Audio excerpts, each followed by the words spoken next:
That's the theme song this year for our 37th annual pastor school. Let me get this microphone straightened out so I can get you straightened out. I can get the microphone straightened out in 5 seconds. It'll take 5 days to get you straightened out.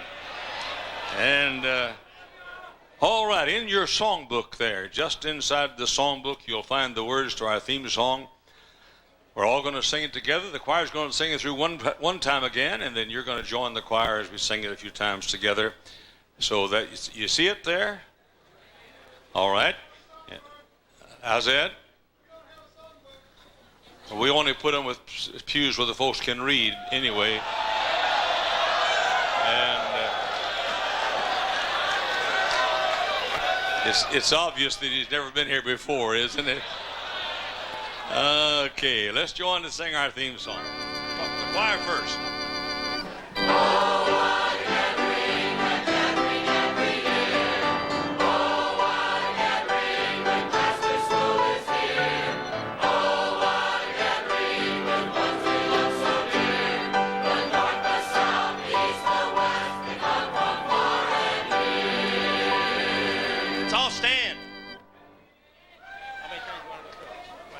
Okay, here we go. 2 times through. Oh, what a gathering, the gathering every year. Oh, what a gathering, when pastor school is here. Oh, what a gathering, when country loves so dear. The north, the south, the east, the west, we come from far and near. One more time. Oh, what a gathering, the gathering every year.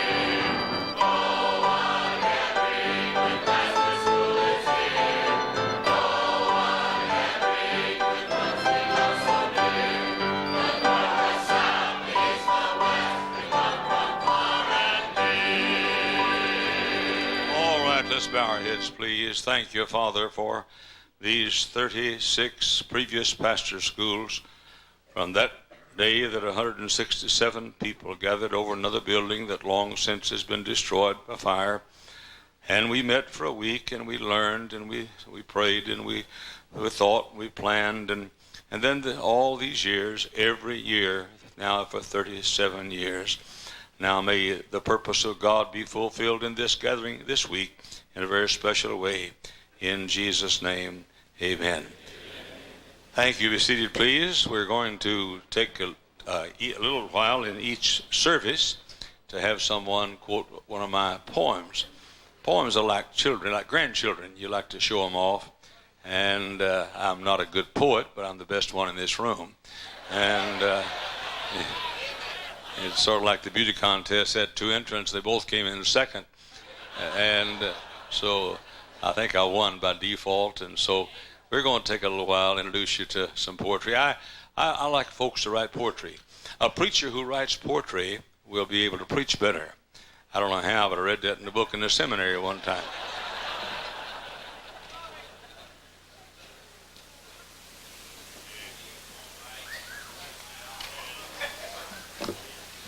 During a recent Wednesday evening Bible study, Brother Hyles stressed to us here at First Baptist the importance of not seeking a high position. He said the position doesn't make the person, but the person makes the position.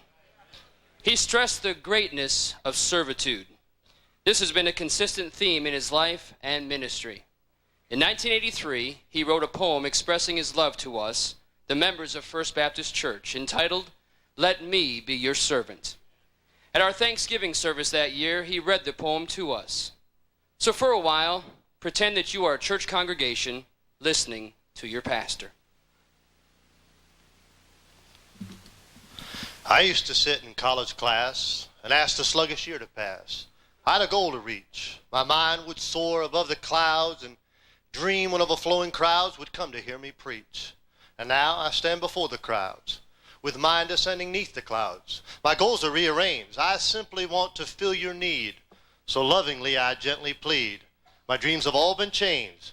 Just let me be your servant.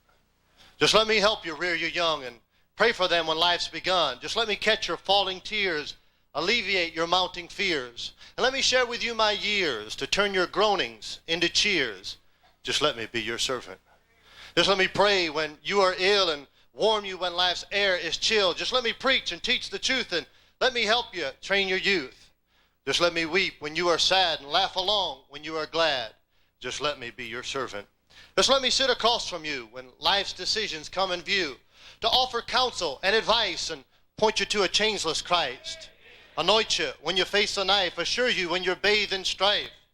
Just let me be your servant. I have no titles I aspire, no honors that I e'er desire. My name wants no adorning frill, just Brother Hyles, please, if you will, and let me know the growing thrill of being called your servant. I claim no fancy pedigree or celebrated family tree. I play no David's soothing harp. My singing's always flat or sharp. I offer just a raspy voice, a clearing throat that oft annoys. I only claim to be sincere. My only cause for being here is just to be your servant. I cannot offer youthful face nor Dale Carnegie's polished grace, but I can offer you, my dears, a love that's honed by many years of toil and sacrifice and tears. Just let me be your servant. I offer you my days and nights and pledge to you to always fight against the wrong and for the right. I cannot be a youthful knight, but I can be your servant. And if, by chance, my life doth reach a time at which I cannot preach, should failing health or mind or voice force you to make another choice, when someone else has filled my place to speak to you of God's sweet grace, let me still be your servant. I'll clean the building where you meet. I'll shovel snow or clean the street or drive a bus or wash the walls or polish floors in all the halls. With senile mind or palsied hand, I'll do the very best I can. Please let me be your servant. And then, when heaven beckons me, and my dear Savior's face I see, and when I'm ushered all around that bright and shining new hometown, who cometh in? Its dwellers ask. Me hopes my guide will check my pass, and quietly to my neighbors say, a servant now has come our way. And when we've lived 1,000,000 years in that glad home which outlaws tears, I hope my house is right near those whom back on earth my Savior chose for me to serve and help and love and point to him who dwells above. I trust my occupation will be that of a busy servant still. And may the Savior allow me be right near the ones who followed me. I hope I live next door to thee so I can be your servant.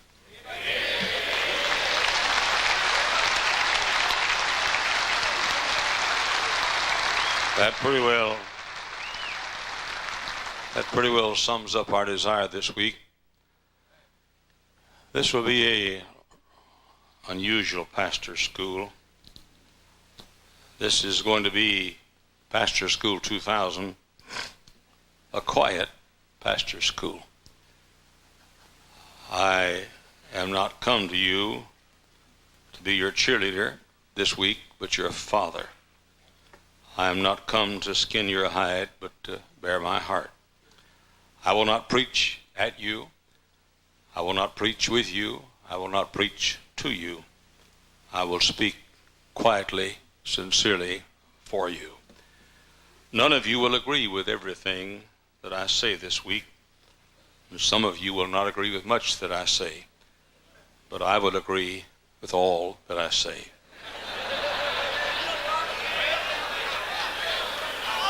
I will point my finger at none except those who are pointing their fingers. It is time for me to say what I will be saying this week, and I feel that I'm the one who should say it.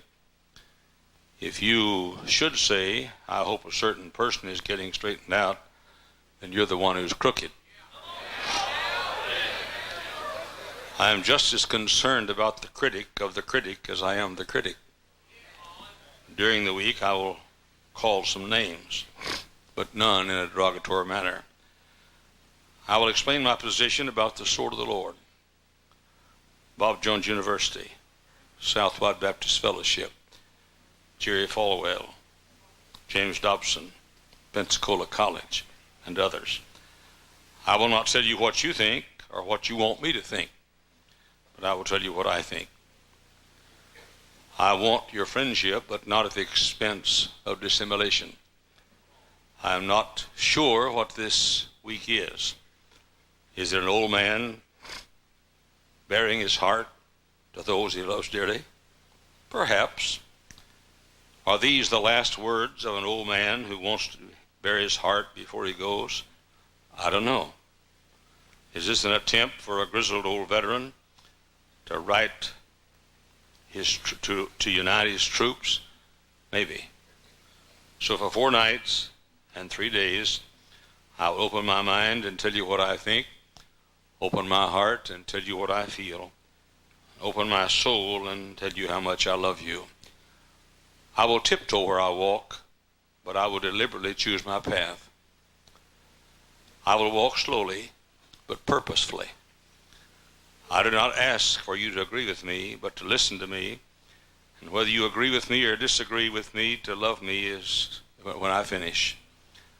I will not establish requirements for you to be my friend, nor will I accept your requirements for me to be your friend. I need no such requirements, because I am and will continue to be your friend and will love you unconditionally. You're my crowd, and I'm glad to be a part.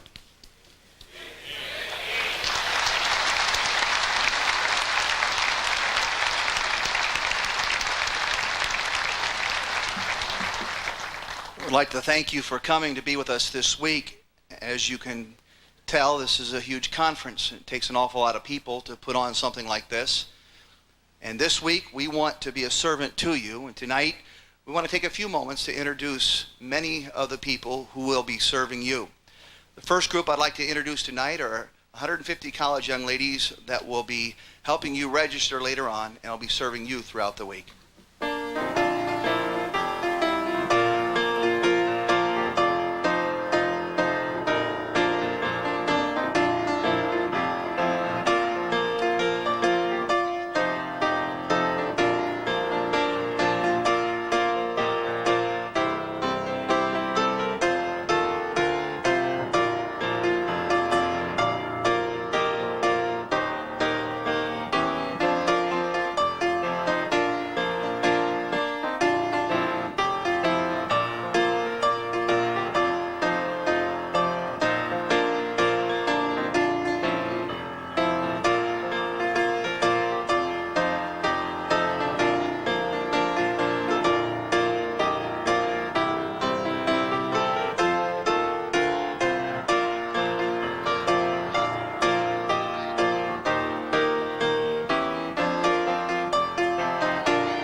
Thank you, ladies. You'll be seeing those ladies quite a bit throughout this week.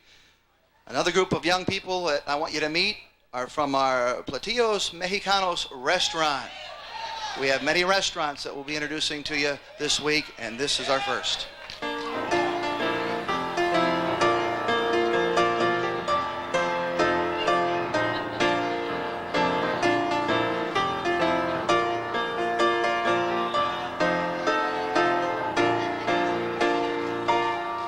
All right, these young ladies will be serving you in room 300 beef and chicken steak taco dinners, beef, chicken, or steak burrito dinners, nacho platters, and other things that will make your day miserable.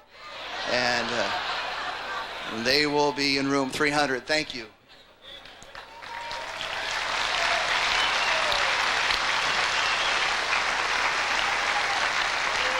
We have many different restaurants that will be located throughout the property here. Another one is a carousel of flavors.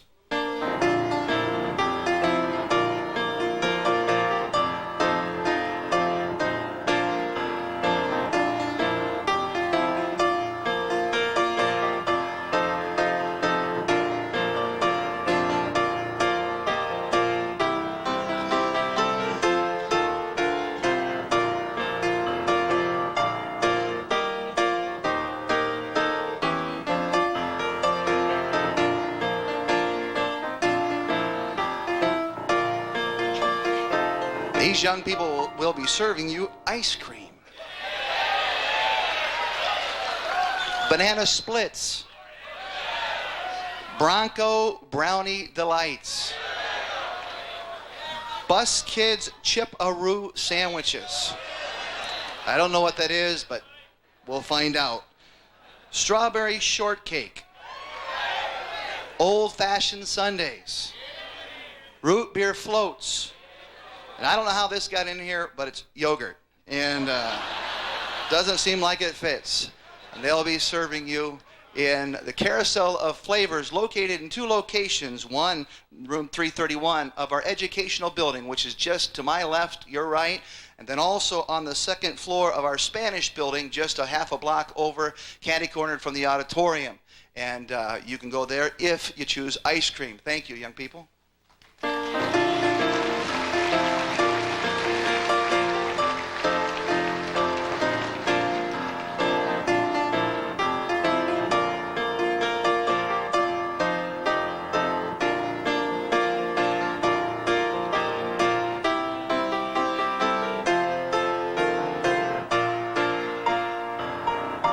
Our next restaurant will be the Taste of Italy.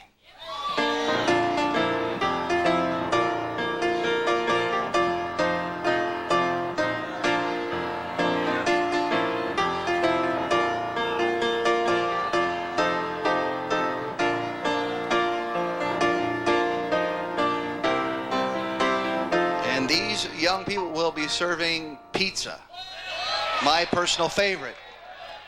Pizza by the slice, pizza by the whole for Tom Neal, pizza by the basketful. And but they will be serving pizza in room 200 of this building here. Thank you, young people.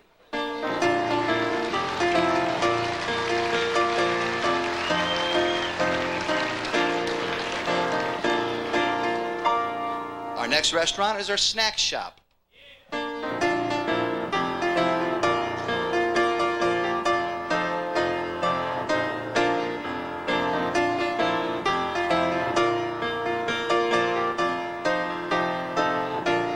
Young people will be serving hot dogs, Polish sausage, nachos and cheese, snow cones, waffle cones, popcorn, pretzels and cheese, cotton candy, and all the favorite things you'd like to snack on. And I'll explain just a little bit later about the breaks and lunch time that we have, and you'll have a chance to go to the snack shop and meet these young people, and they'll serve you some of the finest in American cuisine. Thank you, young people.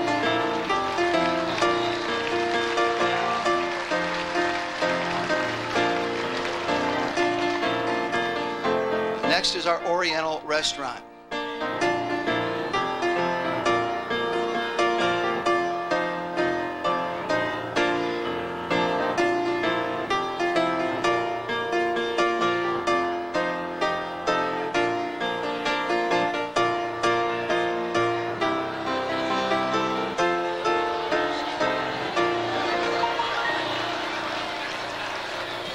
It's an awful lot of white people for an Oriental restaurant.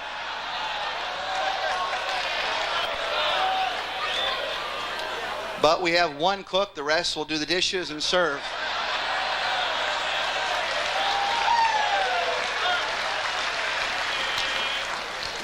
And Brother Pins here, who teaches Greek at our college, is in charge of our Oriental ministry. And their ministry is putting on this room, in room 400 of the educational building. They'll be serving chicken stir fry, chicken fried rice plate, and egg rolls. Thank you very much.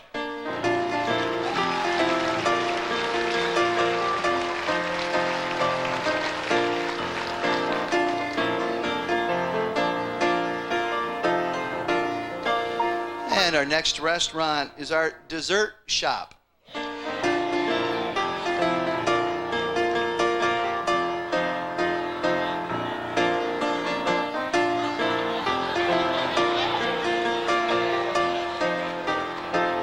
Manna from heaven they will be serving. They will be serving cakes, and all this is homemade stuff. This isn't the stuff like Mama used to buy. This is cakes, pies, and cheesecakes. They will be up in room 401 of the educational building, and that's put on from our grade school faculty and staff. And if you'd like a dessert after one of your, or two or three or four of your meals, you may hit our dessert shop. Thank you.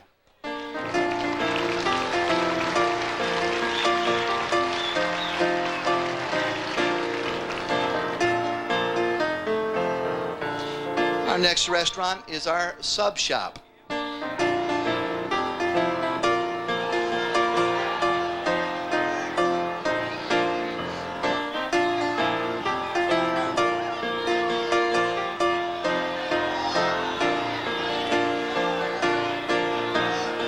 And in room 431 of this building here, they will be serving turkey subs, ham subs, beef subs, a combo sub, Russian sub, no. A lot of different submarine sandwiches. And that will be in room 431 of the building next door. Thank you.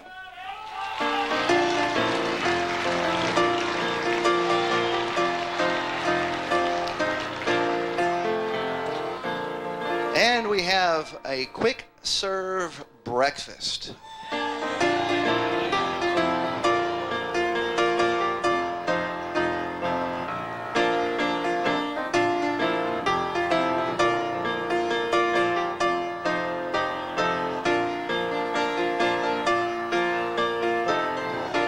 Starting at 6:30 a.m. in the fellowship hall, which is out this door and down the first flight of stairs. Starting at 6:30, they'll be serving cinnamon rolls, biscuits, and gravy, and fruit. How fruit got into that mix, I don't know either. But the biscuits and gravy and cinnamon rolls you'll love. And that will be our quick serve breakfast starting at 6:30. All breakfasts, as a matter of fact, will start at 6:30 and in several different locations. Thank you.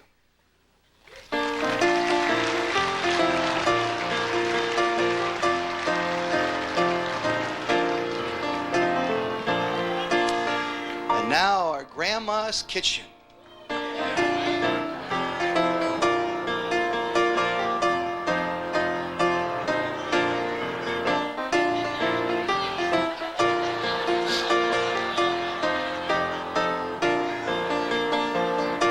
Here come the grandmas. And,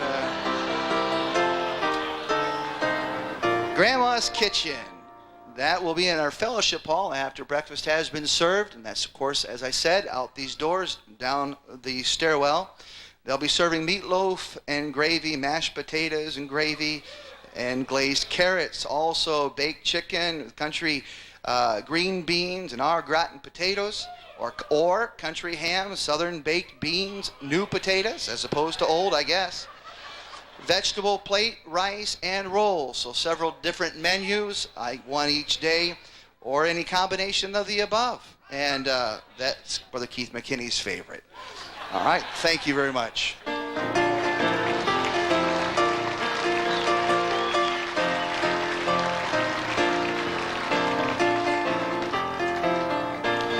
Then at 6:30 in the morning, the all-you-can-eat pancake breakfast.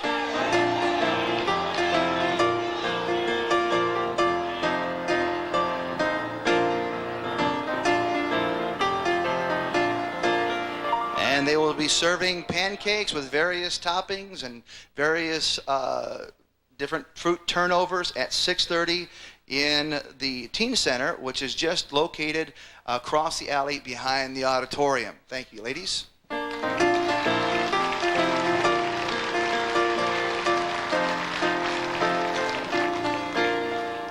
The food court will be our next restaurant.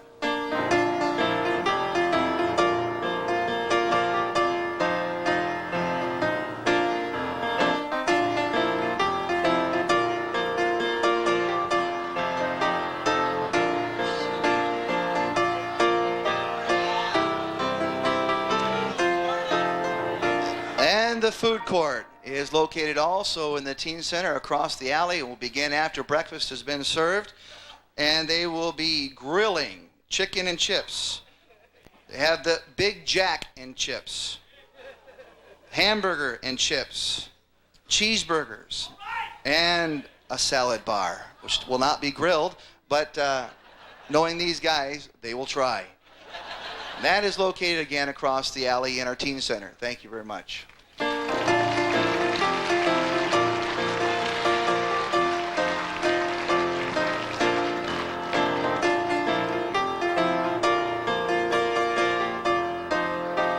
And our next restaurant is the Salad Bar.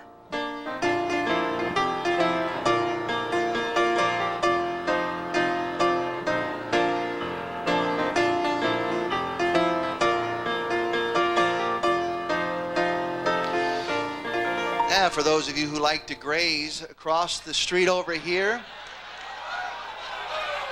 in the building, it's called the Sweetheart Couples Class. This all-you-can-eat salad bar. So you can start at the lunch break and finish whenever, and stay there the entire time if you want. But that's across the street over in the Sweetheart Couples Class, and that's our salad bar. Thank you, ladies.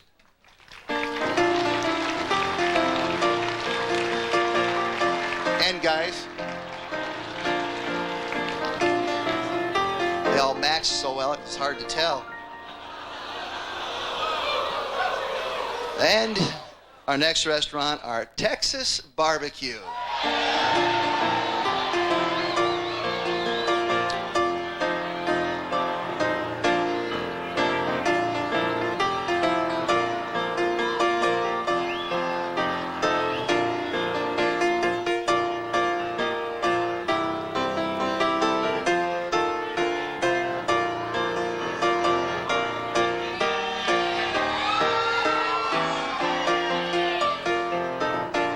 This restaurant is located in the basement of the Spanish building, again, directly catty-cornered from the auditorium here, about a half a block away.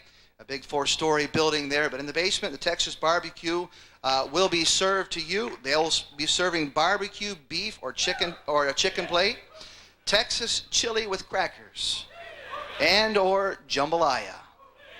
And that's at our Texas Barbecue. Thank you very much.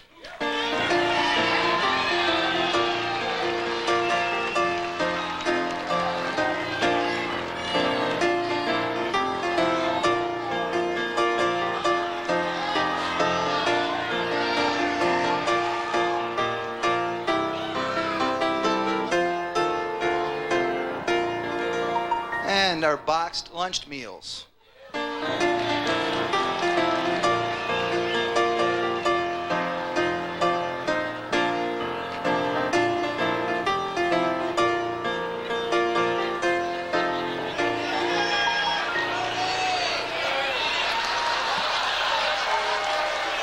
This is Tony, and if you don't know him, you'll get to know him by the end of the week.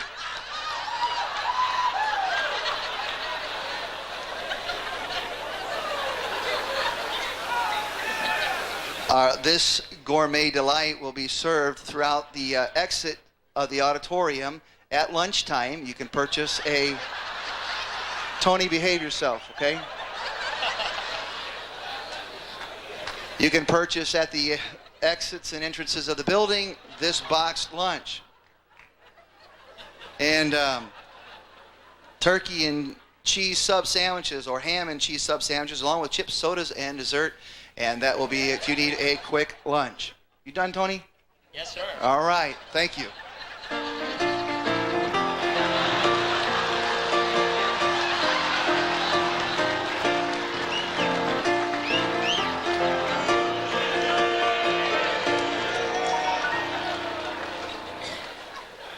And our lasagna house.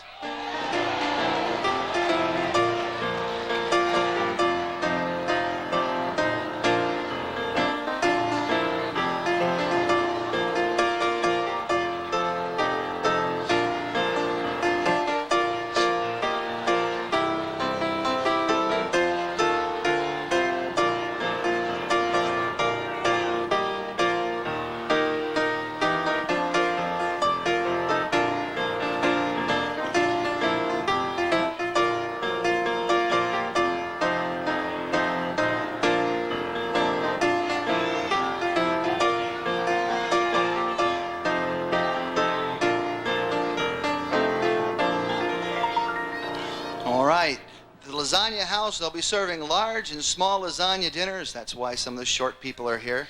Large and small spaghetti dinners, roast beef sandwiches, large salad, and garlic bread at our lasagna house located on the second floor of the Spanish building, located again about a half a block from the church here. Thank you very much.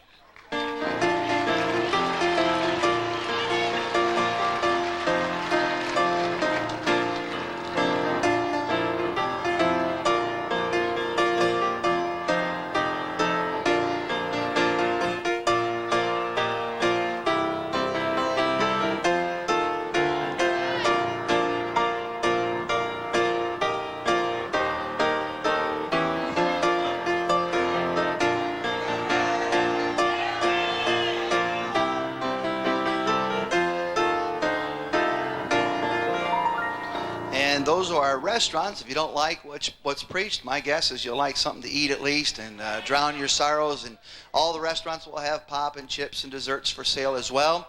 And we hope that you would see one or many of those. There are other groups of folks that will be serving you this week.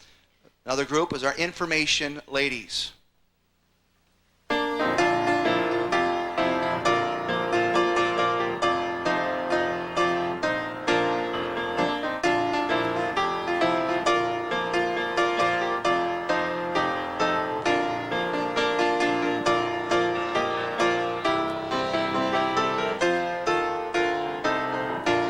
These ladies will be located in what we call our educational building lobby, which is just out these back doors here to my left, your right.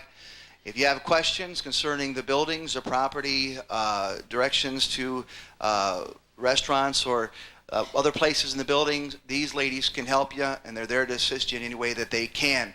So if you have a problem, you're lost, you're not feeling well, these are the ladies that you can see. Thank you.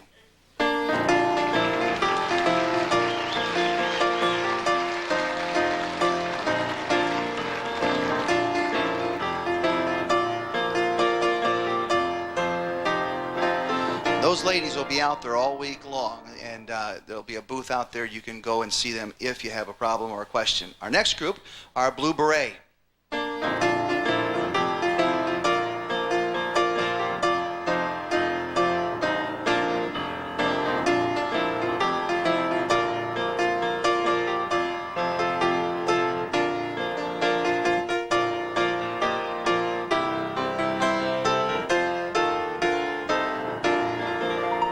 This is a group of our high school young ladies from our drive-in crowd. They will be assisting you every morning with a handout of some kind or another, something that will be passed out to you to give you information or give you something to read as you wait for the sessions to begin in the morning. And you'll see them every morning out and about the doors in the auditorium here. Thank you, girls.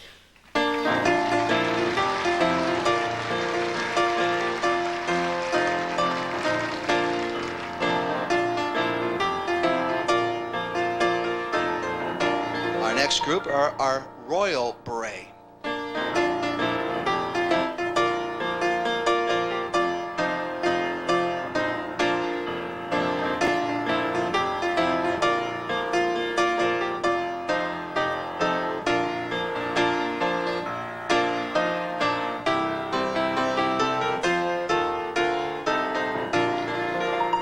royal beret is a darker version of our blue beret.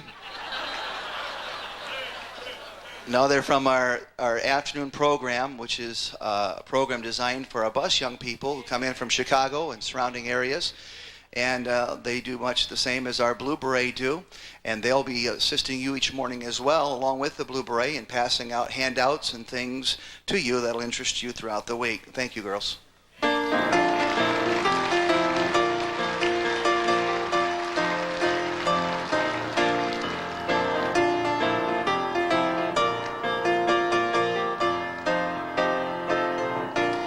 The most coveted job of all the pastor schools held by this next group are restroom cleaners.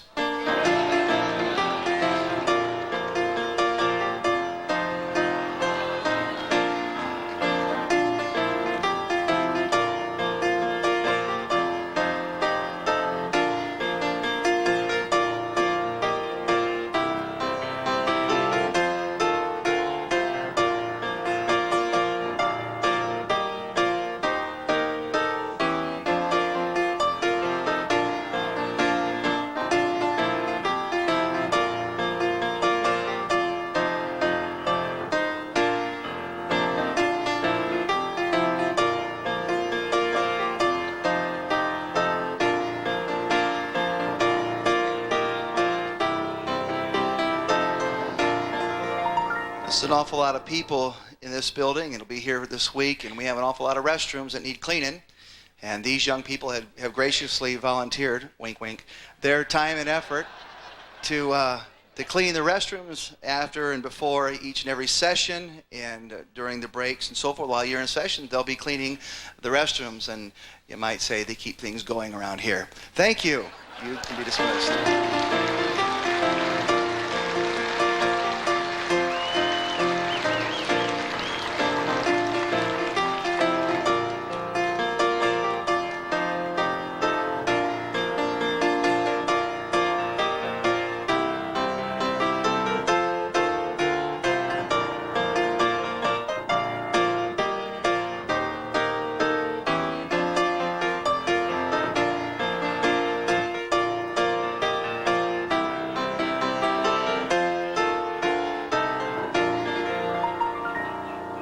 Our next group are our our garbage detail.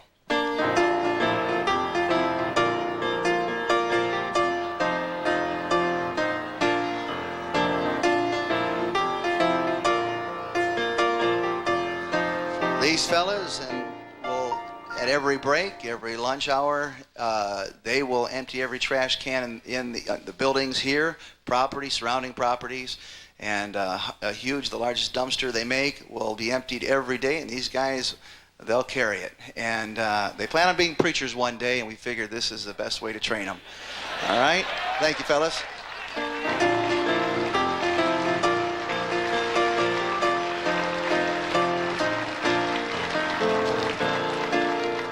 Our last group is our Overcomer Ensemble.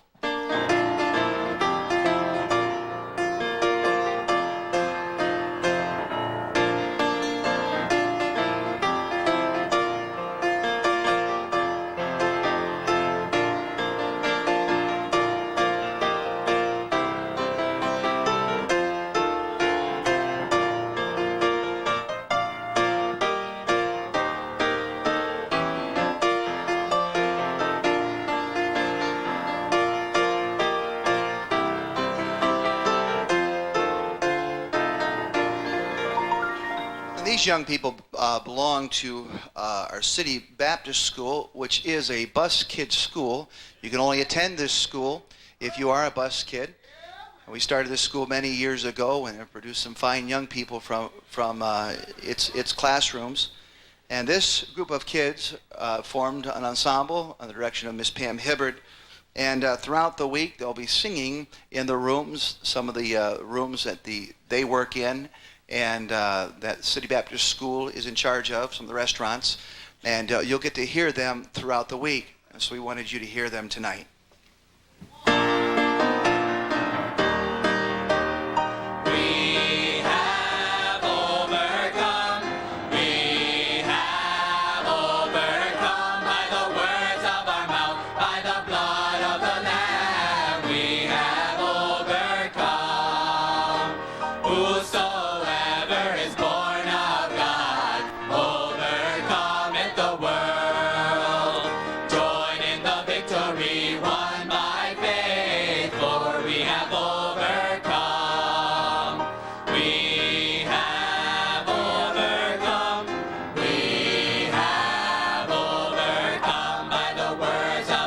mount. By the blood of the Lamb we have overcome. Marching to Zion, beautiful city, battles are all won. Follow our captain who's gone before us, for we have overcome. Overcomers shall march triumphant through those gates of pearl, waving our banners, shouting the victory, for we have overcome. We have overcome. We have overcome by the words of our mouth, by the blood of the Lamb. We have overcome. Finally, my brethren, be strong in the Lord and in the power of his might. Wearing the armor, stand as a conqueror, for we have overcome. We have overcome. We have overcome by the words of our mouth, by the blood of the Lamb. We have overcome. We have overcome.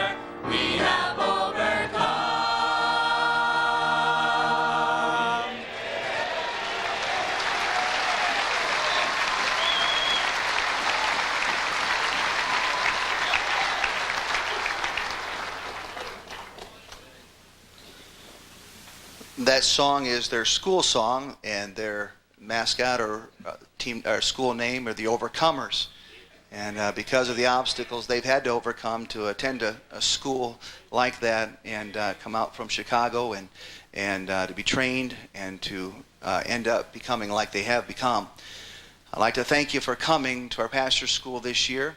You've met a few of the folks who will be serving you, and we thank you for the opportunity to be your servants.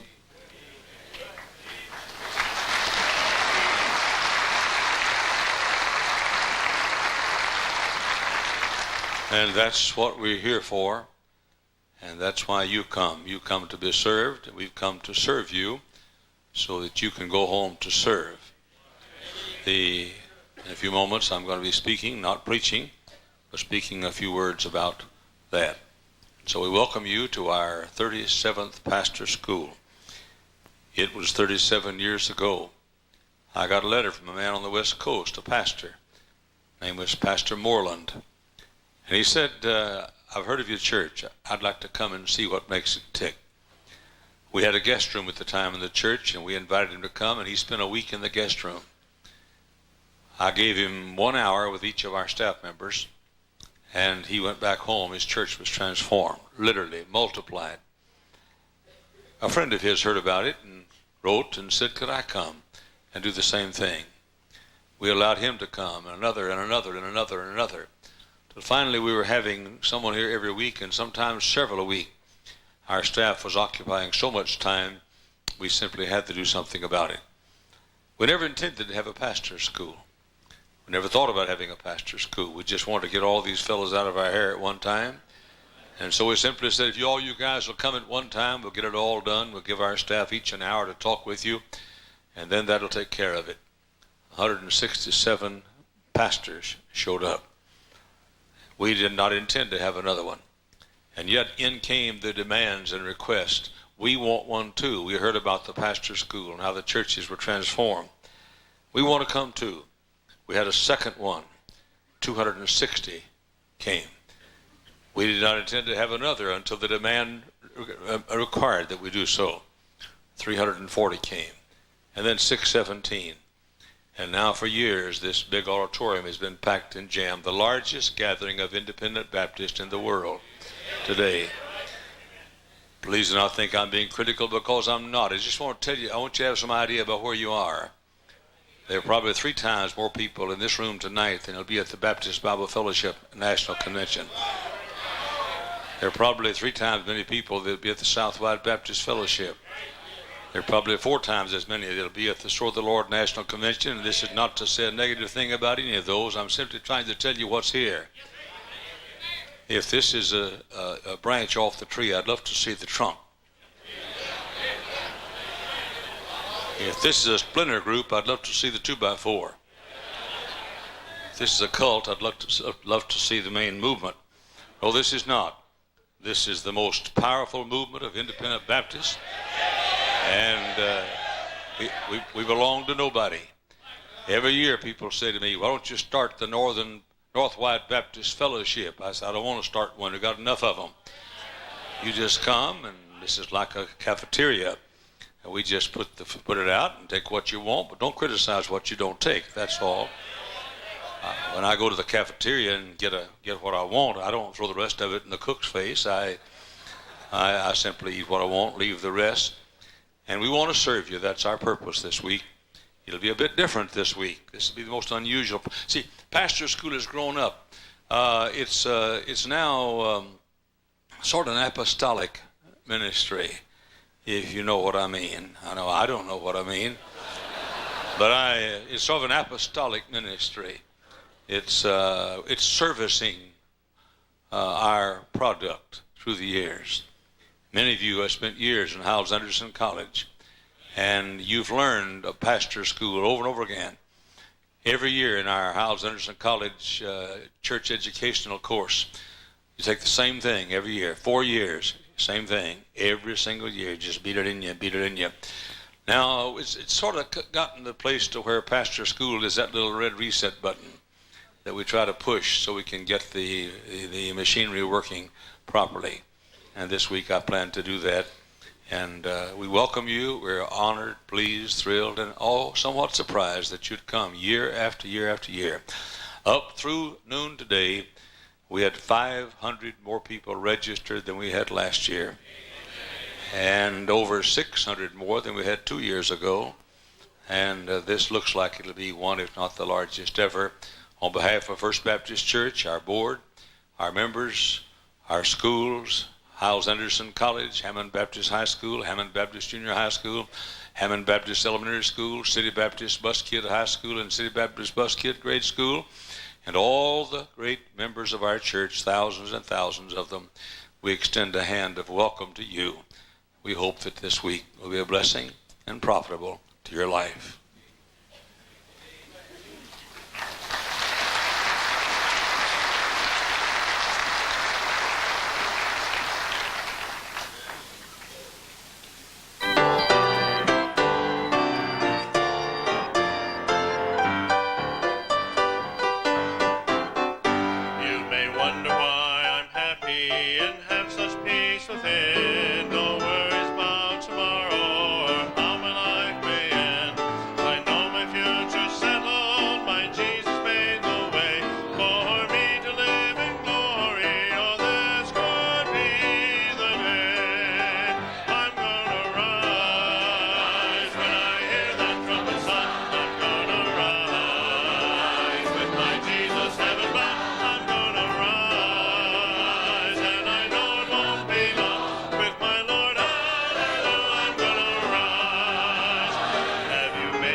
Heaven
Open your Bibles, please, to the book of Nehemiah. The book of Nehemiah. I'm going to read just 2 verses. Nehemiah chapter 2. Nehemiah chapter 2. By the time the week's in, you're going to be hungry for preaching, but I'm going to talk to you most of the week and unburden my heart to you. Nehemiah chapter 2 and verse number 9. Then I came to the governors beyond the river and gave them the king's letters. Now the king had sent captains of the army and horsemen with me. When Sanballat the Horonite and Tobiah the servant, the Ammonite, heard of it, it grieved them exceedingly. And here's the text, that there was come a man to seek the welfare of the children of Israel. I want to speak tonight on the subject, the welfare of the people. I'd like for you to close your Bibles, put your pens and pencils up, and let me have a talk with you for a while about the welfare of the people. The word welfare means the health of the people, the happiness of the people, the comfort of the people, the well-being of the people. So I could say that there was come a man to seek the well-being of the people. There was come a man to seek the happiness of the people. There was come a man to seek the comfort of the people. There was come a man to seek the encouragement of the people. If you'll listen to me, I'll make you a better mother, a better father, a better husband, a better teacher, and a better pastor. Father, help me in these moments, please, to be a help to these who lead across the country and from across the country. May we come together to become better leaders as the Bible speaks of leaders, please. Amen. Someone asked me not long ago, Brother Hyles, what do you think is the great, and this was in a question and answer session at a noontime meeting on a Tuesday. They said, Brother Hyles, what do you think is the greatest mistake of young pastors? My answer immediately was, I think the greatest mistake of all pastors, especially those who are young, is not realizing that they are to serve and not to be served. Somewhere the pastorate has been misunderstood as to who serves whom. I think it came from years gone by when I was a country preacher back yonder 53 years ago. The pastors were mostly country preachers. Churches were mostly country churches, and the people had to pay the pastor with turnip greens and corn on the cob and milk and butter and things like that. And so the people brought the preacher who pastored them such things to care for them. Now then, our population has shifted a great deal, and this country is mainly an urban society. Yet somehow we have the idea that the pastor is to be served. Now you listen, fellas. I think we ought to change the writing on your license or ordination paper. Instead of ordained to preach, I think it ought to be ordained to serve. My motto for my ministry has been, for these 54 years of preaching, my motto has been, I will not use my people to build my work, but I'll use my work to build my people. My text said, there was come a man who was to seek the welfare of the children of Israel. That's what it's all about. Hey, by the way, Nehemiah was one of the great leaders in all the Bible. He was a man's man. He was the guy that pointed his face in Sanballat and Tobiah and said, I'm too busy, I'm on the wall. I'm not going to come down and mess with you fellas. I'm not going to join your ministerial association. I'm not going to come down with you. I'm too busy for that. We're going to build the wall. What a man he was. What a man. And yet it said, there was come a man who was to seek the welfare of the children of Israel. A leader is one, listen carefully, who is chosen to serve and teach others to serve. I said a leader is one who's chosen to serve and teach others to serve. The greatness of a man is not measured by how many serve him, but by how many he serves. A leader is one who is chosen by his followers to serve them.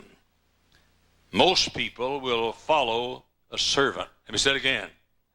Most people will follow a servant. Few people will follow one who declares his right to leadership.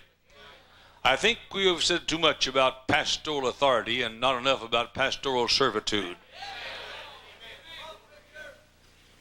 May I give you a sentence that I think it would describe any two generations, that one succeeds the other.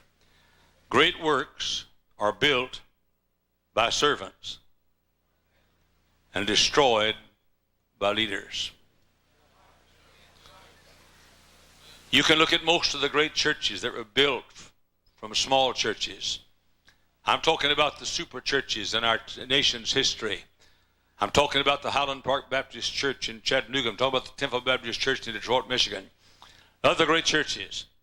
They're built by servants. Men who cleared off the field and rented a storefront building and made some pews, and they gave themselves to serve the people. And because they did, the work flourished and grew, increased in numbers and in spirit. And then the fellow who had served all those years passed off the scene. And I wonder how many hundreds of young men coveted his position, but not coveted his responsibilities. And the same work that was built by a servant was destroyed by a leader. Let me illustrate. When I was a young man, I was a Southern Baptist. I was cured of that like you were cured of alcohol.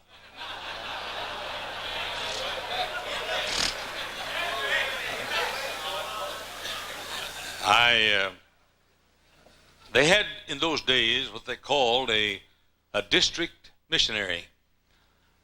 Each state had numbers of district missionaries. They divided the state into, by the way, I see a few people that when I said that a while ago about it, been delivered from it like you were delivered from liquor. That didn't look like you liked that. That's what the invitation's for this week. And, boy, you like it when I get mean. You know, some of you Pharisees not going to have much fun this week. I'll tell you for sure. It's going to be a long, tough week for you. So every little chance you get to holler amen, you better say it because you won't get many.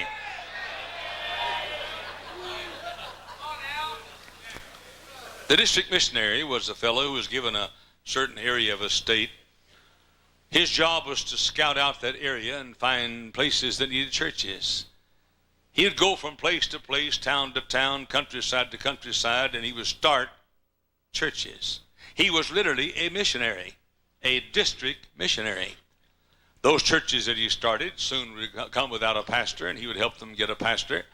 And then they lost their pastor the next time. He'd help them get another pastor, and then the next time they didn't have a pastor, he'd call and suggest that he give them somebody as a pastor. Now then, that district missionary title has been changed, and I think it's an accurate change. It's been changed from district missionary to district superintendent. Because servants built the job and leaders have destroyed the position totally. I say again, great works are built by servants and destroyed by leaders. Who won World War II for us? The second lieutenants that were trained in officers' candidate school and learned to do everything exactly right, not on your life. The fellows that won the war for us were the fellows that fought in the trenches after the second lieutenants had been shot in the back.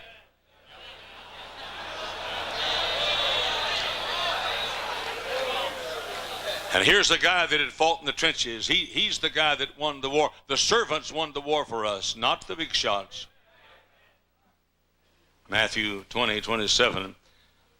And whosoever will be chief among you, let him be your servant. Try that on for size, big shot. Try that on for size, preacher boy that's ready to blow your stack 3 times a week. Try that on for size, pastor who's exercising your soulish muscles so you can control your people rather than serve them. And whosoever will be chief among you, let him be your servant. Matthew 20:26, whosoever will be great among you, let him be your minister. Matthew 23:11, but he that is greatest among you shall be your servant. In Mark 10:44, and whosoever of you will be the chiefest shall be servant of all. But I'm not going to be your servant. You're not going to amount to anything either. Every once in a while somebody says, your people are just using you, that's all. Well, I happen to serve notice to you. That's why I'm here, is to be used of my people. Matthew 20:28, even as the Son of Man came not to be ministered unto, but to minister. I reckon he'd be a pretty good example for you. Never usurped authority, never sought dominance. He simply went about doing good, as the biography was in 13th of Acts. He went about doing good. Jesus of Nazareth, he came not to be ministered to, but to minister. Doesn't say the servant is the greatest, but the greatest is supposed to serve. Serving does not make you great. It is greatness. In my generation, which is so quickly passing off the scene, we had three great leaders: John R. Rice, Lester Roloff, and Lee Robertson. All three of those men I knew very, very intimately and on a personal basis. I have spent thousands of hours, in fact 22 years I spent traveling with Dr. John Rice. Over 2,200 times I sat side by side with him on the platform where both of us preached in the same service. I know him. Dr. Rice was not a leader. First time I saw him, I couldn't believe that was John Rice. I had taken the sword of the Lord. I had read it. I never saw such mean words in my life. Make Tom Neal look like a pussyfooter. I never saw such writings in my life as Dr. Rice wrote, and I pictured what he looked like. 6'4", 280, big muscles, chewed nails for breakfast, and sprinkled ground up children over the nails. Was I ever surprised to find that John Rice was not a great leader, not even a charismatic personality, not a dynamic personality. He was just a servant. Lester Roloff, most peculiar man I ever met in my life. Most peculiar man. He literally ate ground up nails for breakfast. And nail juice he drank as he... But Lester Roloff was a quiet man, subdued man.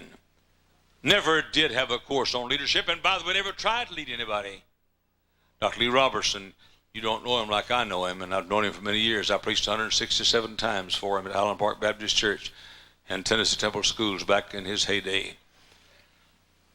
Dr. Robertson, Dr. Rice, Dr. Roloff, and brother, I said Dr. Roloff, he got a little upset with me up in heaven.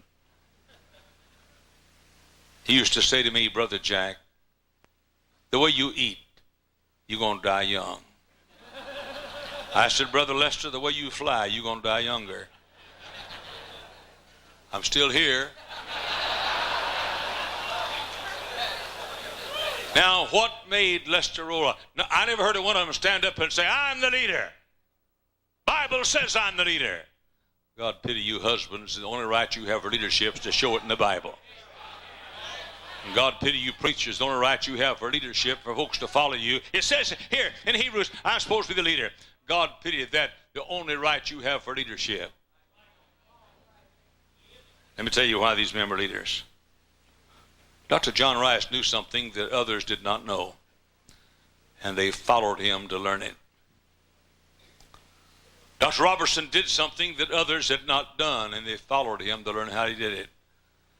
Brother Roloff knew somebody that others did not know that well, and they followed him to know how to get acquainted with him. Obedience will come when you're a servant, and you know how to serve and what to serve. Fellowship will come when you are a servant and you know how to serve and what to serve, and you want the welfare of the followers and you seek their welfare, and they are concerned, they're convinced that it's their welfare that you have in mind. I've been here for 40 years, a little over 6 months. I have not bossed this church. I have not bossed this staff. I have not bossed my deacon board. I've served, and they've chosen to follow. I've never fought for my rightful authority, my rightful position. I've simply tried to serve the people for 40 years. There's no command in the Bible to lead. None. But over and over again, there's a command to serve. And the command is always to the follower. God commanded the wife to submit herself to her husband, never commanded the husband to boss the wife.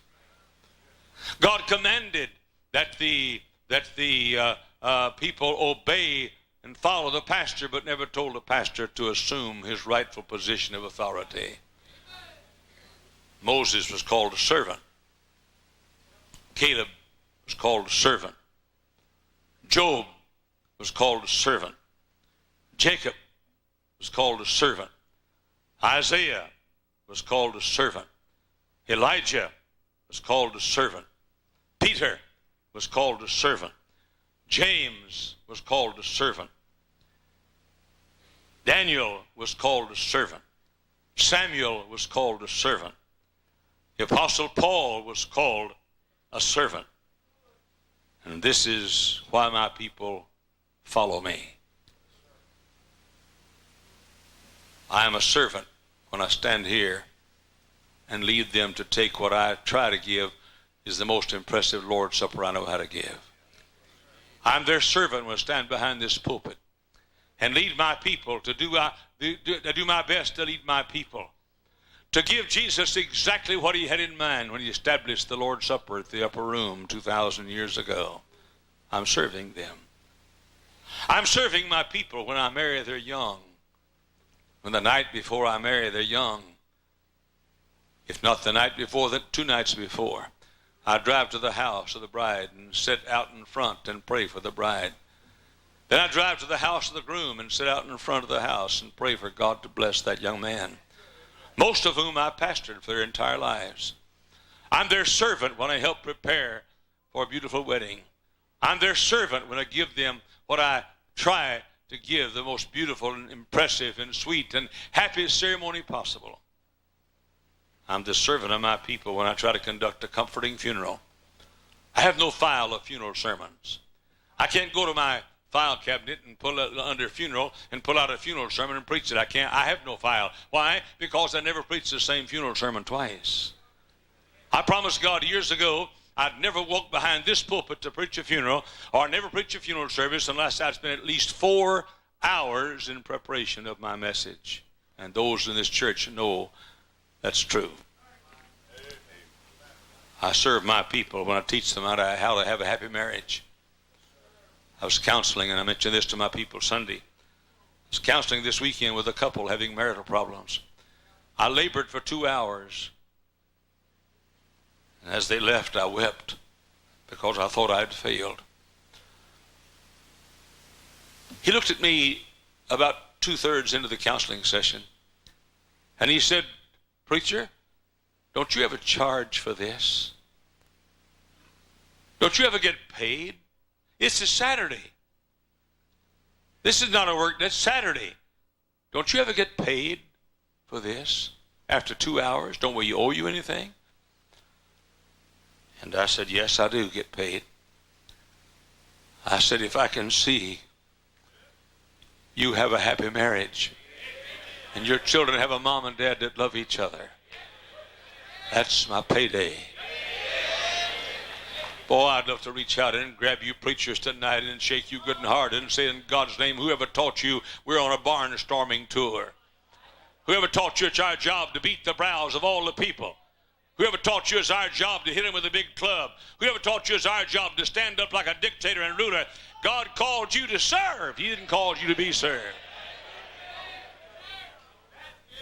40 years and 6 months I've served my people as I've comforted and challenged them from the pulpit, as I've counseled with them in my study, as I've given their children fun in Vacation Bible School, as I myself conduct all the assemblies of Vacation Bible School. I've served my people when I've struggled to keep the doors of our schools open so their children can be educated in a godly atmosphere. For 40 and a half years, I've helped conduct youth conference and serve my young people by trying to help the youth of America. For 40 and a half years, I've anointed and prayed for the sick at the door.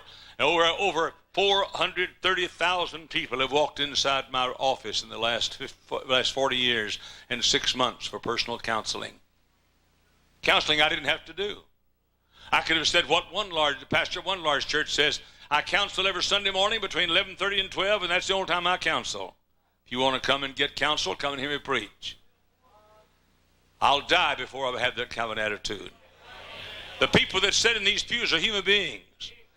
They're people I pastored for over 40 years. They're people with burdens and heartaches and sorrows and needs and cancer and heart attacks and heart trouble and Parkinson's disease. And they need somebody to love them. I'm concerned about our movement. I'm concerned about the term pastoral authority being excessively used. I'm concerned about preachers fighting for their pastoral authority. I've served my people. I work with the youth, our Women's Missionary Society, our boys at Little League that we have within our church here, our children's clubs, and others. I've served as I prepared sermons, and my whole life, Ms. Hyles will tell you, my whole life is built by trying to find the needs of my people, and never a spare moment that I have without rushing to my Bible and rushing to the needs of my people and trying to prepare for Sunday morning and Sunday night. For I'm not here to destroy them or hurt them or browbeat them. Not even here to make them keep a bunch of rules that I've made in my office. I'm here to serve them. That's what I'm here for. I think you could, if you forgot and loved somebody, you could be a fundamentalist. You wouldn't be as good a fundamentalist as you would if you hated everybody, but you could be a fundamentalist if you forgot and loved somebody. I'm concerned about our movement. I'm concerned about your people not being loved like they ought to be loved. I'm concerned about you preachers that love to get up when somebody leaves your church and says, good riddance, bad rubbish. First place, you don't believe that. If they leave their tithe, you'd be happier, but now you listen to me carefully. This man right here, chairman of our deacon board, has godly parents. His father's in heaven. His mother was here Sundays of Easter. But his father was on the board when I came to this church. When we had our withdrawal from the American Baptist Convention, his parents left our church and helped to start an American Baptist church. Do you think I'm going to make it so this man's mother and father aren't welcome in First Baptist Church of Hammond, Indiana? Let me tell you, when a member has left this church, then they come back to visit us. They're honored guests and honored visitors. If they've been here for 20 years and given their tithe for 20 years and stood by me for 20 years and get mad one time, bless God, I still thank God for the fact they helped keep the doors open for 20 years. I'm worried about our movement. That's why I study the Bible and teach it to my people. Organize and provide a Sunday school. Pray for my people. Encourage my people. Challenge, comfort, and warn my people. I don't lead our folks. I serve them. Hear me carefully. And they follow me to get served. Again, I say, I don't lead my people. I serve them, and they follow me to get served. Somebody said, how'd you get the crowds? This big auditorium. And every Sunday morning and Sunday night, this building is packed. And on Wednesday night, we'll have 4,000 to 5,000 people here just to study the Bible. Somebody said, how did you get the crowds? How'd you build the church? I didn't build the church. He builds the church. Upon this rock, he said, I will build my church. I came here 40 years and 6 months ago and found the fellow needed help. I helped him. He went and told a friend that guy down there helped me.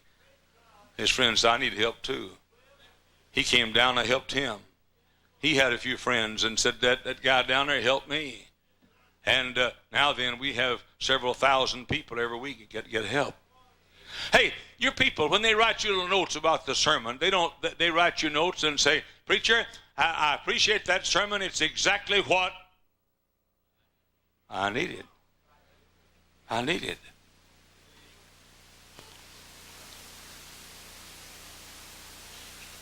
My people do not come to get led, they come to get served. This is a good advice to a school teacher. Convince the pupils you're there to serve them, you'll have a lot better attention. Parents, convince your children that you want to serve them, and you'll have a lot more faithful and obedient children. Administrator, convince your children, your pupils, that you're there to serve them, you'll have a lot less discipline problems. I'm going to call a name who's not in our camp, but I'm going to use an illustration. He's not of our persuasion at all. He's a Baptist preacher, and I love the guy, and I've known him for years. His name is Herb Fitzpatrick. Please, I hope he doesn't hear. I hope you don't give him this tape. My grandmother could out-preach him.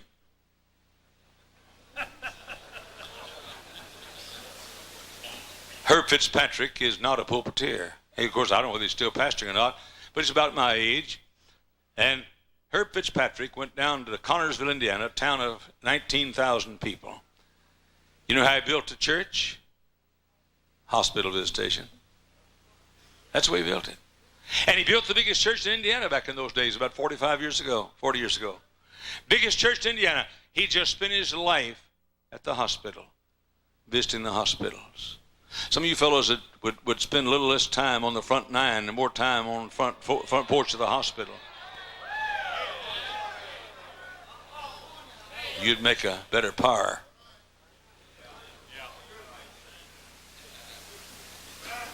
I will pastor. Somebody said, Brother Hyles, how long do you plan to stay at First Baptist Church of Hammond? I plan to stay here until I feel someone else can serve my people better.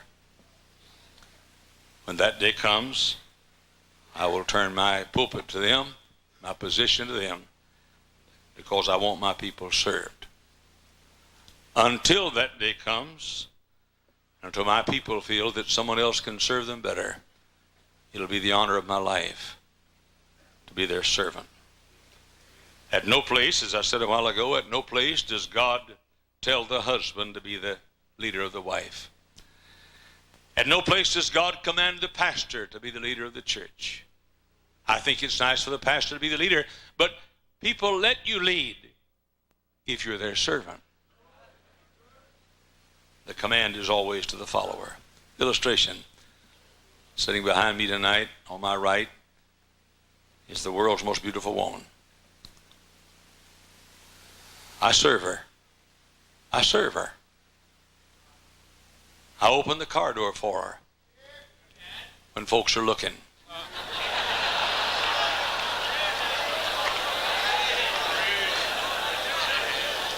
Because I want folks to think I'm a servant. I always open the car door for her. I serve her.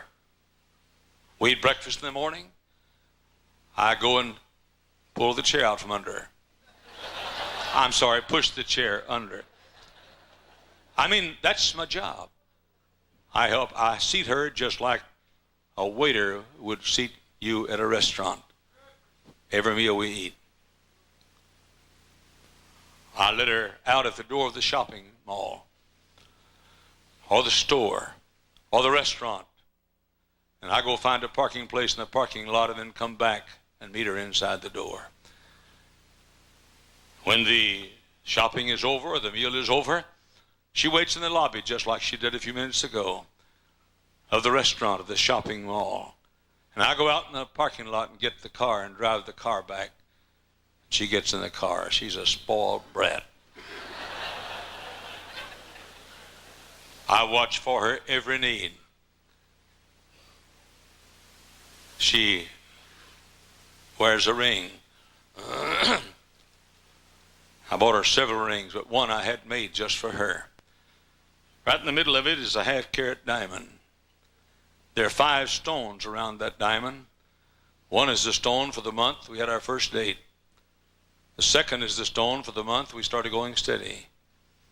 The third is the stone for the month that I told her I loved her for the first time. The fourth is the stone for the month where we got engaged. And the fifth is the stone for the month where we got married. And there's an empty place there for the stone of when our divorce comes up.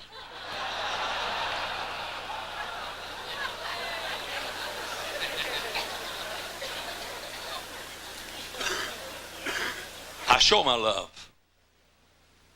I serve her coffee. Every morning I serve her coffee at breakfast as I drink my carrot juice.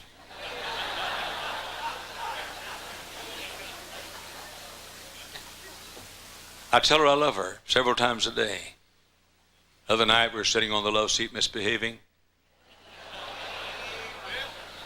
You say at your age? Yeah, just cause there's snow on the roof don't mean the fire's out in the furnace, boy.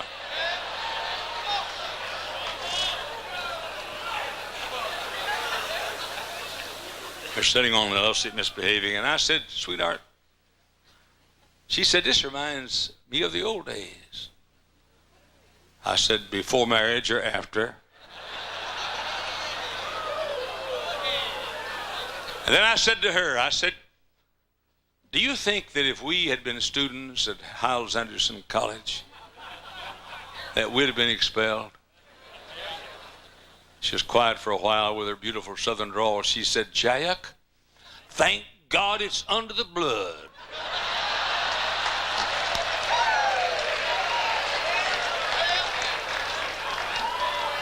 And I just want to thank God there was no Hyles Anderson College in those days.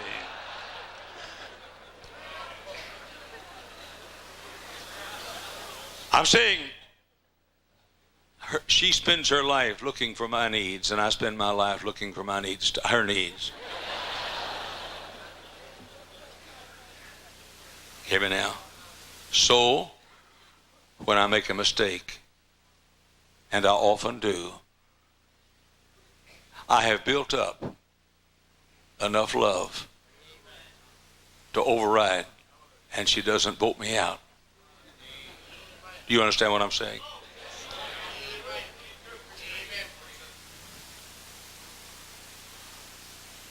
We have moved into a condominium 10 months ago, and about 9.5 months ago, and we left the house we lived in for 40 years. One of the older ladies in the condominium said the other day, we're going to have to hire a chaperone for you kids. We had a little park out behind the house, a little garden, and we had a swing out there. We had a fence about that high. Nobody could see over it, so we could do what we wanted to do back there. Had one of these swings, that A-frame swings, where you swing like this, you know, and we'd go out there and swing, and none of your business what else we did. We'd smooch, neck, pet. Shall we stand for our closing prayer, please?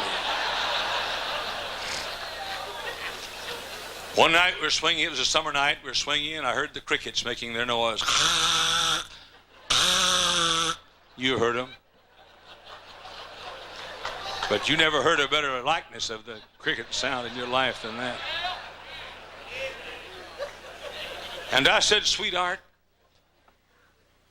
aren't the crickets sounding beautifully tonight? She said, those aren't crickets. Those are cicadas. I said, no, they're not. They're crickets. She said, well, up north they call them cicadas. I said, well, down in the United States they call them crickets. I'm going to preach this book whether you like it or not.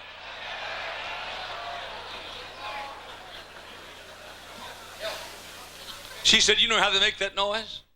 I said, no. She said, they rub their legs together. She meant that one cricket rubs his own legs together. I thought she meant that one cricket rubs another cricket's legs. And I said, no wonder they go.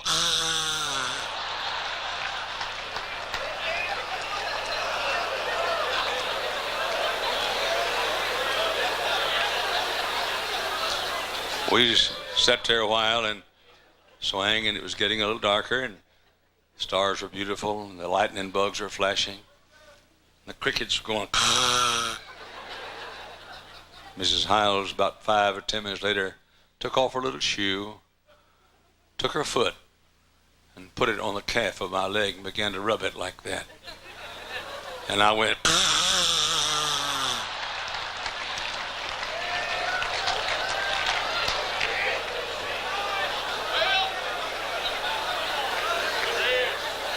Ain't no cricket gonna have more fun than I do.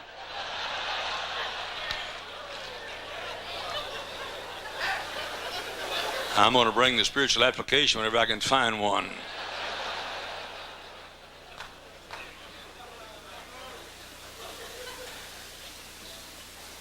Several months passed.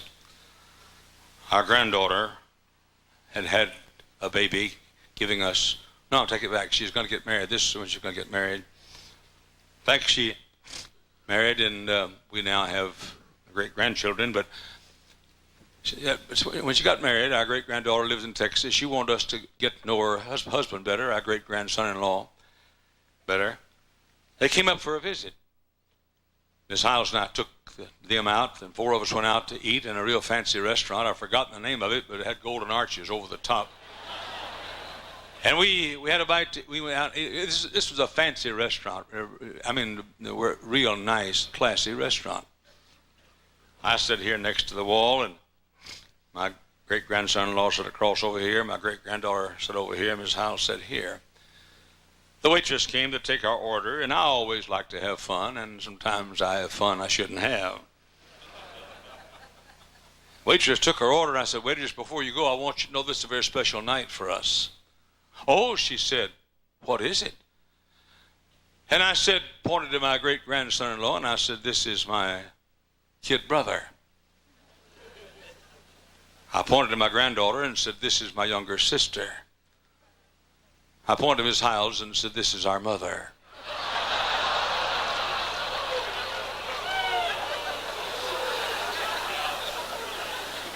I said, "This is a big night for us. This is Mother's birthday.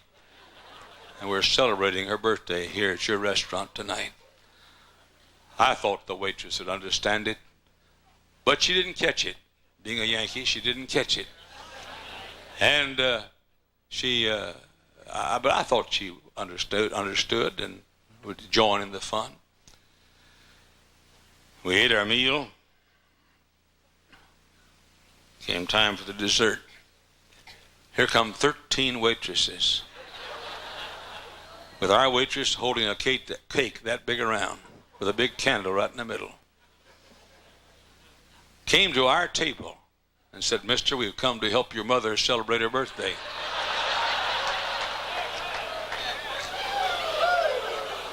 A whole life flashed in front of me.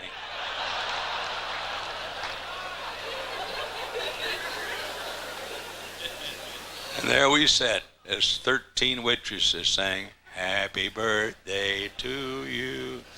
Happy birthday to you." They didn't sing it that well, but "Happy birthday, dear mother.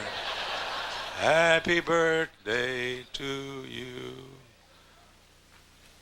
We drove home that night. I got inside the door, and I said, "I'm sorry."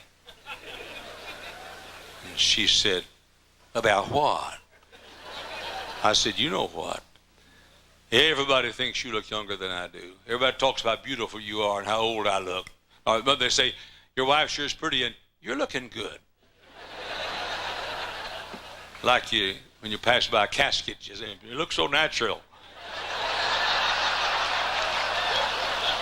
That's the way I get what I get.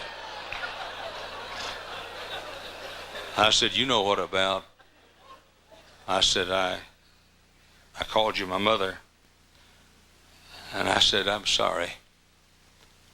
My wife said, I think that's funny.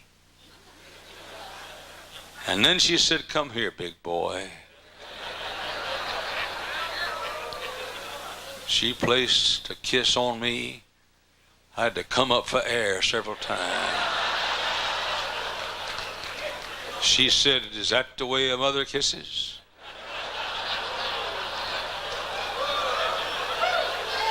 And I said,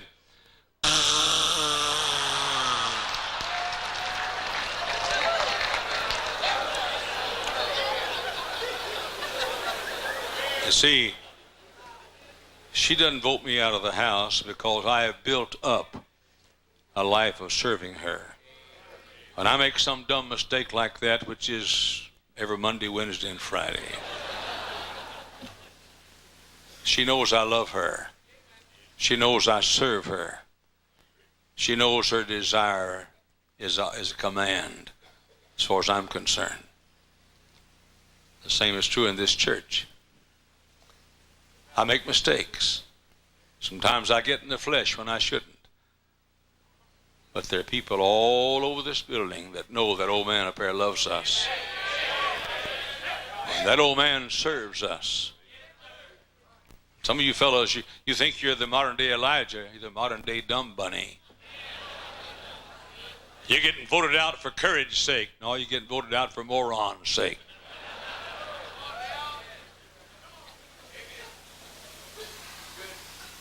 Dr. Elmer Towns came here many years ago representing the Christian Life magazine to give us a plaque as being the largest Sunday school in the world.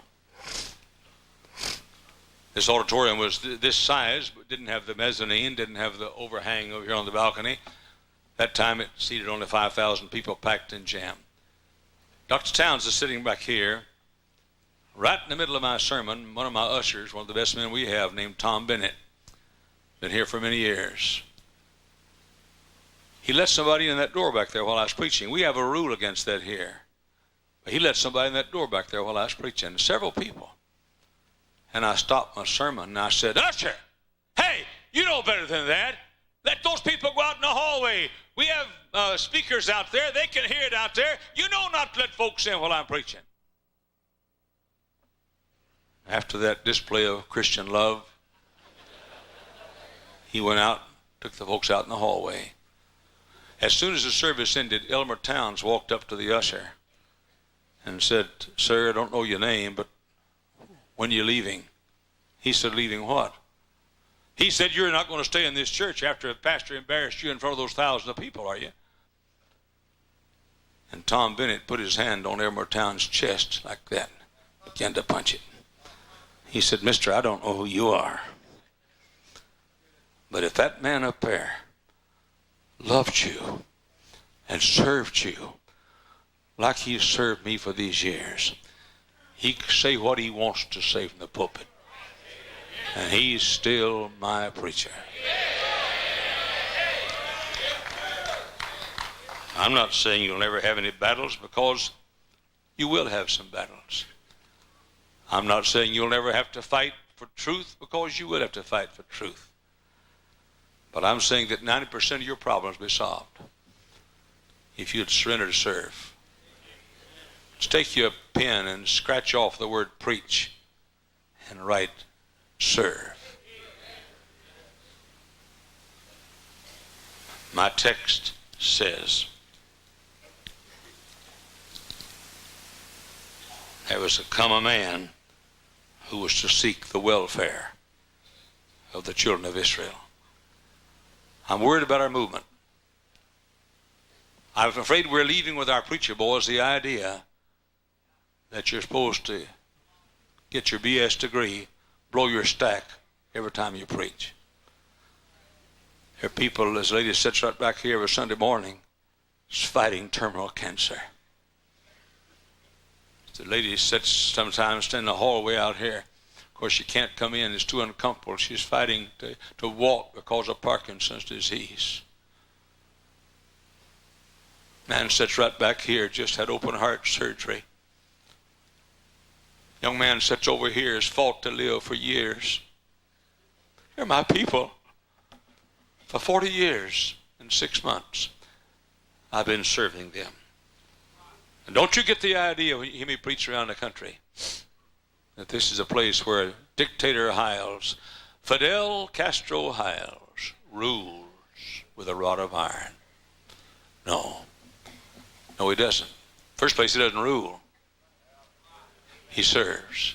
And people say, we believe you could lead now because you convinced us that you love us and you serve us. If I could do nothing this week but send you back home with a new attitude about what it's all about.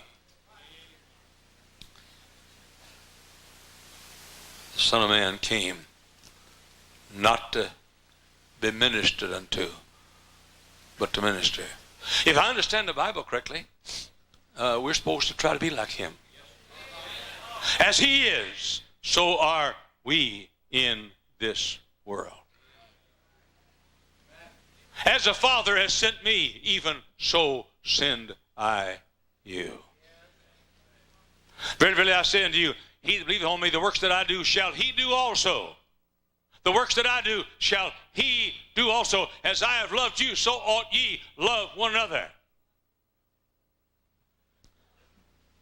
There needs to be a revival. Don't misunderstand me. I'm against everything. In case you think I'm pussyfooting tonight, let's list what you're against, list what I'm against. You look like Norman Vincent Peale reincarnate. You look like Robert Schuller. We have strict rules. I'm an old-fashioned King James Bible separatist, fundamentalist.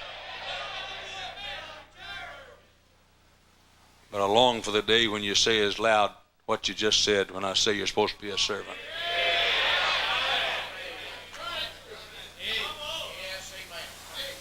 The devil's crowd was upset. The enemies of God were upset, angry. Why? Because there was come a man who sought for the welfare of his people. If we went home right now and you had a whole resolve to seek the welfare of that little class that you teach, that classroom in the Christian school, that little Sunday school class you teach, that choir you direct,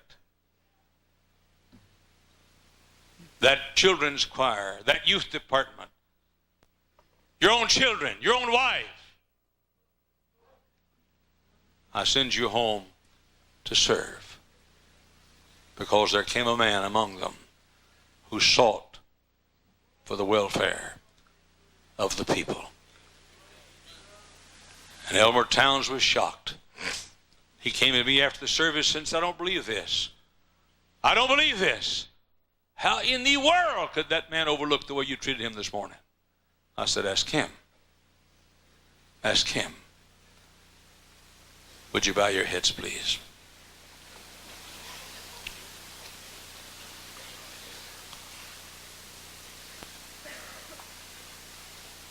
I doubt very seriously if you came expecting what you got tonight, but you'll be getting some more of it through the week.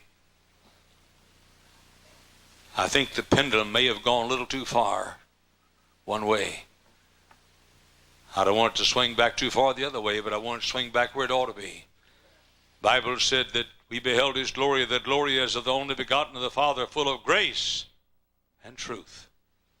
The psalmist said, strength and beauty are in his sanctuary. I want you to think about the folks back home right now. Folks that call you mama. Folks that call you daddy. Folks that call you teacher. Folks that call you preacher. Folks that call you coach. Folks that call you leader. I want you to think about them. And I want you right where you are to make a holy vow to God. Tonight, I'm going home to serve. I'm going home to serve. If they'll let me lead, I'll lead. But I won't force it.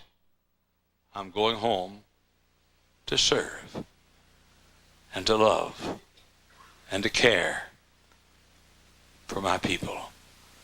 I joined the ranks of Nehemiah, who sought the welfare of his people.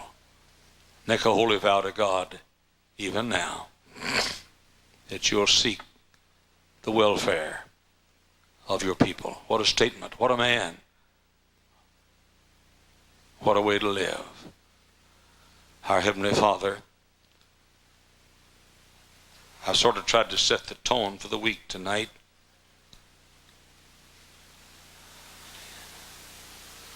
I've sort of tried to make the keynote talk, introduction to what's going to come later. And I pray you'd help me to push that little red reset button so the machine will work a little better and we can love more and serve better and receive the greatest honorary degree known to mankind, the Doctor of Servitude.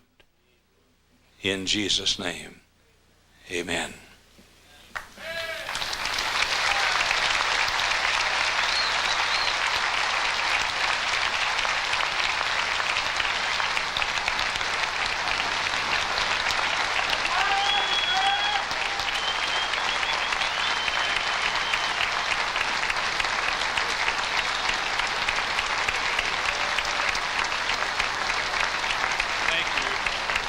Be seated, please. If I pointed to one person who's worked the hardest to make this pastor school what it is, I'd point to this lady right here. I'll tell you how much confidence I have in her. Whenever I retire, she'll take my position as pastor of First Baptist Church. Elaine Colston. Thank you. Oh, me. It's been my privilege and opportunity to make registration a very efficient time, which we will do in just a few moments. But Brother Eddie, please come in and make an announcement first. This past August, Brother Hyles and Mrs. Hyles celebrated their 40th anniversary here at First Baptist Church. We had a big celebration on that anniversary Sunday night here in this auditorium. It was just absolutely unbelievable. Then a month later, we had a big celebration up at the Sheraton in Chicago.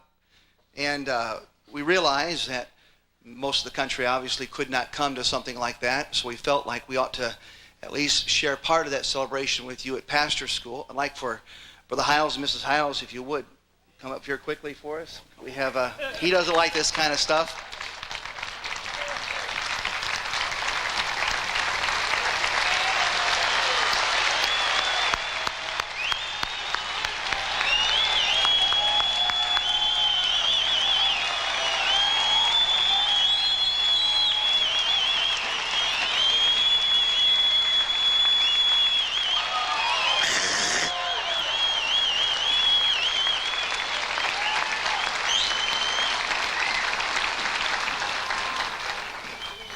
Brother Hyles, you love words. I've heard you make that statement several times in the past several weeks in the preparation for pastor school.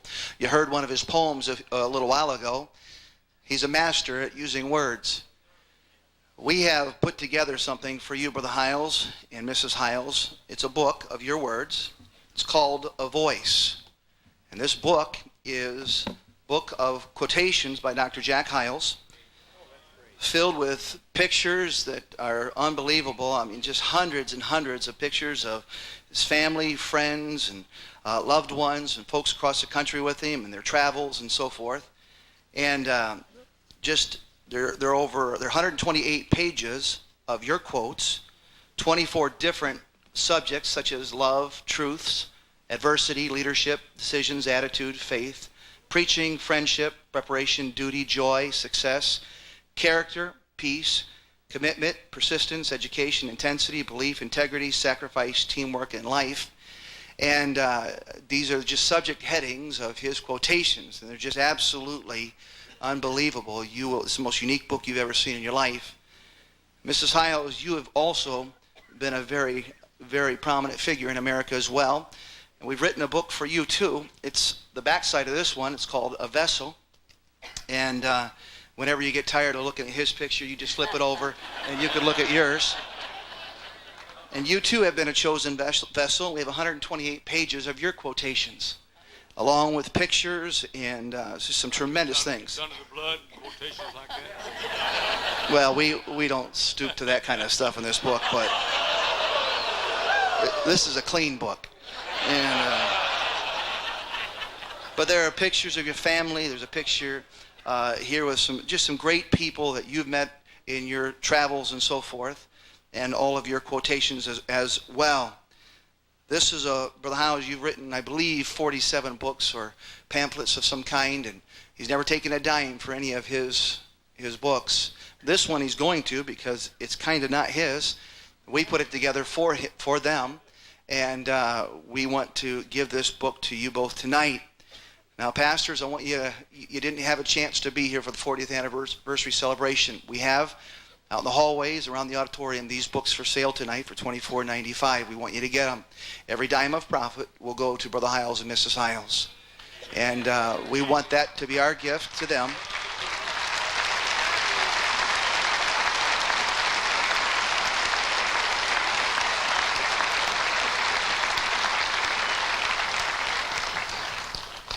Most books like this are written after somebody has passed away. He wouldn't cooperate. And for which we're thankful. But I felt that this was something we ought to do while he's with us, and we want to honor him.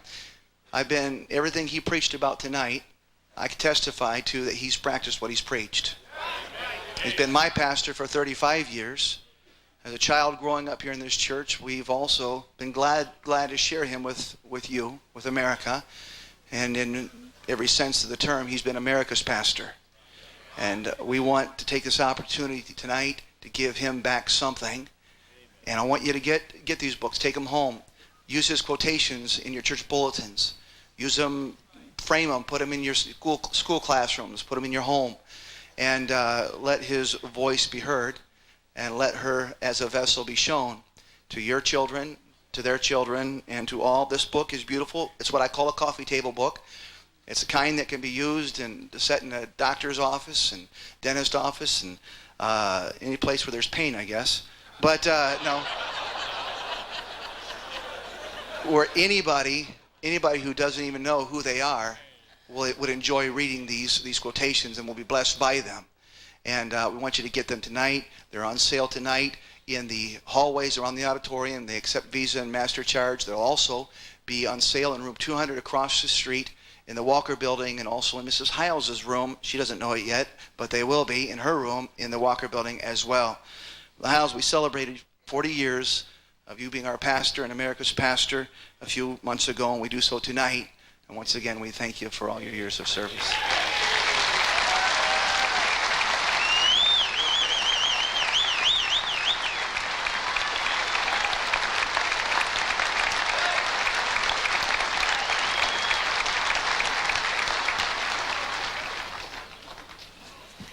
That was exciting, and thank you for sharing that with us. It's fun to keep a secret, but it's more fun when it happens. Now, you've been places perhaps where you've had to stand in long registration lines. If you will please not leave the service, we have a very efficient way to do this. Would my registration ladies please enter?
Mrs. Wilson, play as the ladies go to serve the people.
Thank you. At this moment, I want to know, though it doesn't matter to us if you prepaid or not, I want to know how many of you did send in your money ahead of time.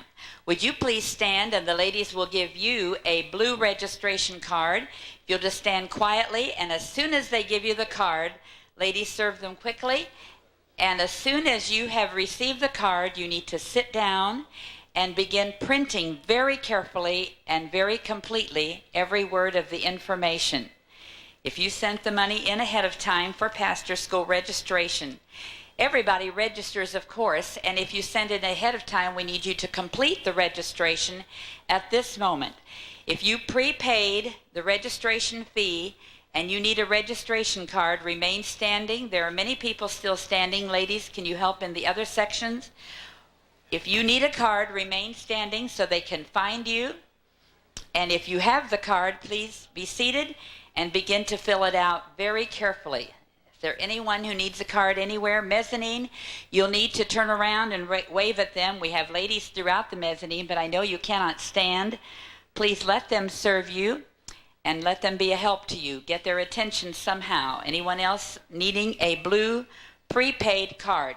We need one card for every individual. For example, if a husband and wife prepaid, we need 2 cards. And that's very important. Anyone else need a prepaid card? Just signal the ladies. Good. Now, how many of you did not prepay, but you're here for pastor school? Please stand. We're just as excited to have you. Wow, that's wonderful. The ladies will give you this yellow golden card. Quickly take one from the ladies who are passing these out. We need you to complete the card. Be seated as soon as you have it. One for each individual. We'll collect your money after a while, but for right now, please take the yellow card and please begin to print very neatly to complete the card. Anyone else need to be served? Remain standing. Ladies, look around and see if we have everyone served. Again, in the mezzanine, help the ladies find you and reach your hand up in the air or turn around and signal them so they can come to you with the registration card for those who have not prepaid. Anyone else need a card, yellow card, for those who did not prepay? Let's fill out the card together. It's extremely important that we have a correct mailing list. Please don't just scribble. Please print your name very clearly, your home address, the city, state, and zip code, and the home phone, including area code. You'll notice there the question, are you on our mailing list? We want you to say yes or no, of course, but I'm interested. How many of you got brochures in the mail? Raise your hand. Great, but many of you did not. And we need to know, if you did not raise your hand right then, we need you to say no so that we can add this to our mailing list. And we want to know your correct church name, the church phone and area code, please, your church mailing address, city, state, and zip code. Please print very clearly. The ladies have some pencils and pens in their Baskets, if you need assistance, please signal for their help. Everyone completing a card, please, as you register for pastor school. Anyone need anything? Raise your hand, let them find you, or stand up if you will, so they can help you. A few more of you need some of the cards, and you didn't realize you need to fill out one for every individual. Okay, please fill out the bottom part very accurately. This helps us plan for pastor school. In the lower left side, you're marking down whether you're here for the first time as a pastor school delegate or whether you've been to one or more. How many of you, this is your first pastor school? Raise your hand. Oh, how exciting. We're glad you're here. This is our 37th, but it's your first, and we welcome you extra much. We're so happy to have you. In the lower left corner, where it says that you'll be staying in a motel or hotel, or you're going to stay in a home, I want to explain that. Some of you stay regularly with some of our people, so you say, I don't have to mark that. I don't need a home tonight. I'm already cared for. But it's still a home, and we need to know how many of our people stay in hotels and how many stay in houses if you know the host. So please mark that accurately. Then tell us who you are. Are you the pastor, the assistant pastor, the pastor's wife, an evangelist, missionary, Christian school teacher? If you're a teenager, please tell us your age. If you're a layman or something else, please tell us. Now then, everyone here who filled out a yellow card, we need $50 from you, of course. If you're writing a check, you may write it to First Baptist Church. First Baptist Church of Hammond, that'll be fine. It'll go to the pastor school account. If you're paying for more than one, the ladies are prepared to figure that out.